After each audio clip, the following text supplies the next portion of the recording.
Alright, so this is another video about my 2001 Grizzly 600. I've had some issues with it, to say the least. I'm not going to get into that. Anyways, shout out to Grizzly Central. There's a lot of guys on there who have been pretty helpful. So it seems that I may have one of two problems. One of them could be the ignition coil. The other could be the pulsar coil, which is located right behind the pole starter there, and it's attached to the stator. So what I did is I ordered a stator with a pulsar coil in it. I figured, if I'm going to go through the trouble of taking things apart, I might as well replace both of them. Now, it may not need to be replaced, but again, with some of the issues that I've had, when I test it out, I get different readings. I'm not sure if it's just the way that I'm testing it out. So I figure, you know what, change it out, and then I can eliminate that as a problem. So I'm not the best mechanic in the world, as a matter of fact, far from it. I'm somebody who's learning off the internet and kind of learning as I go. So again, this is just going to be, for the time being, part one. So what I've done right now is I've got the ATV on its side. I've got the Grizz on her side. The reason why I have her on their side is because apparently once I open that up, there's going to be some oil in there. If I tip the bike on its side, I can keep some of the oil. The oil is pretty much brand new in it. It might have a kilometer on the oil, and that's about it. So it should be okay. My plan is to get the thing running, work some of the bugs out of it, and change the oil, go through greasing everything as well, and that kind of stuff.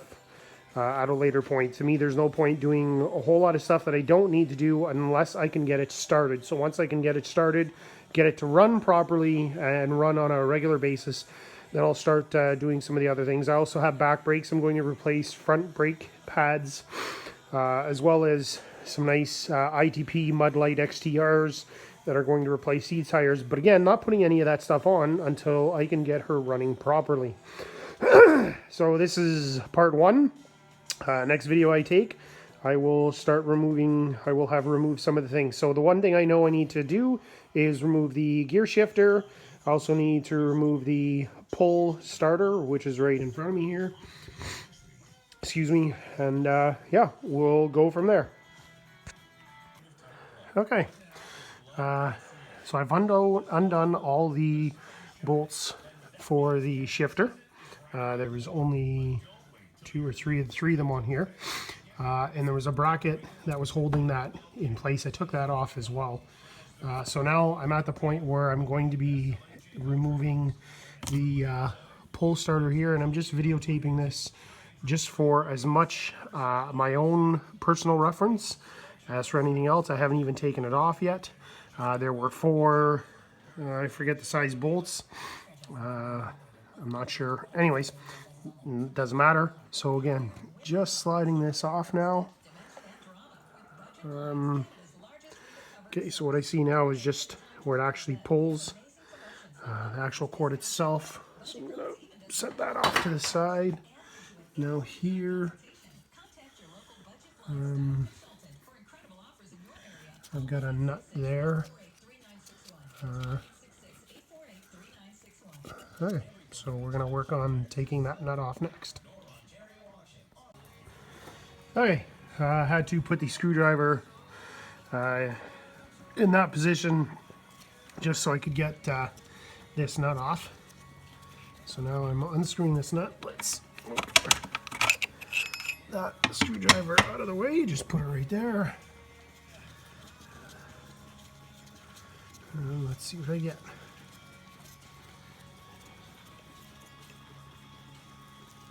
Let's do this. So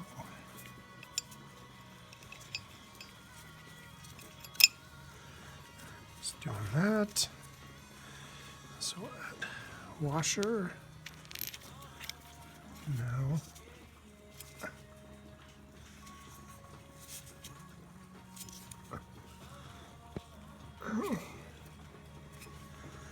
Does that pry off?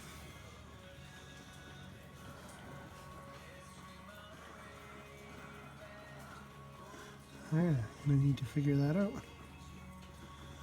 I don't know if that just dries off. It must.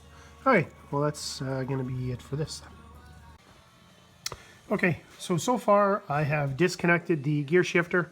I've just unbolted it. I kind of left it there. I'm sure I could probably take it off a little more completely and get it out of the way. I didn't really see the reason to, because it seems like it's out of the way. I've also taken the pull cord off.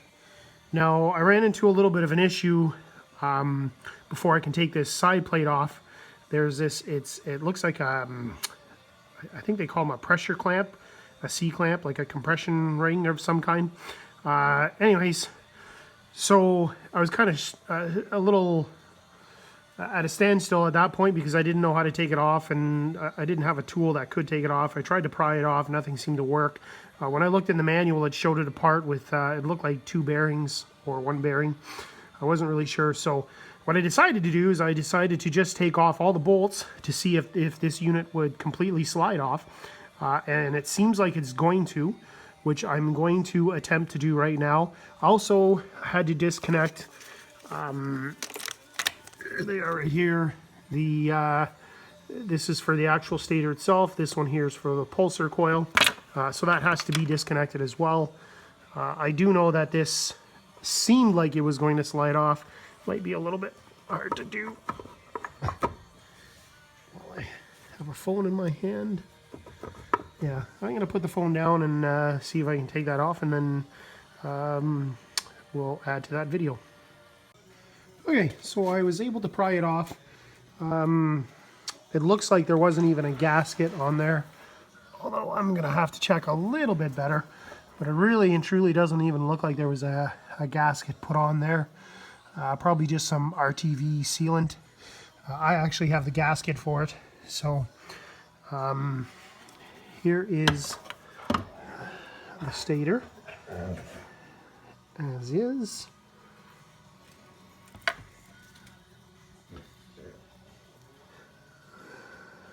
So again, this is something I've never done. I know there's the 3 bolts for the actual stator.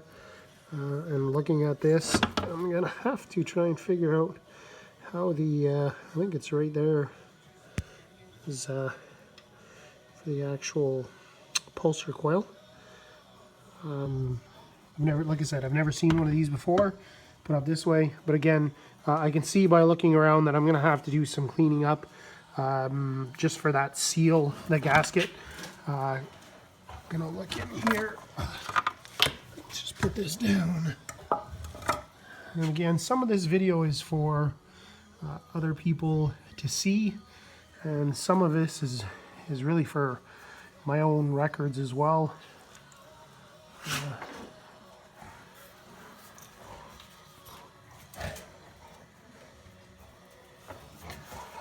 So this looks good. I mean, the teeth all in there look good as well from what I can see. Let's try and look underneath. It's not gonna too much. All right.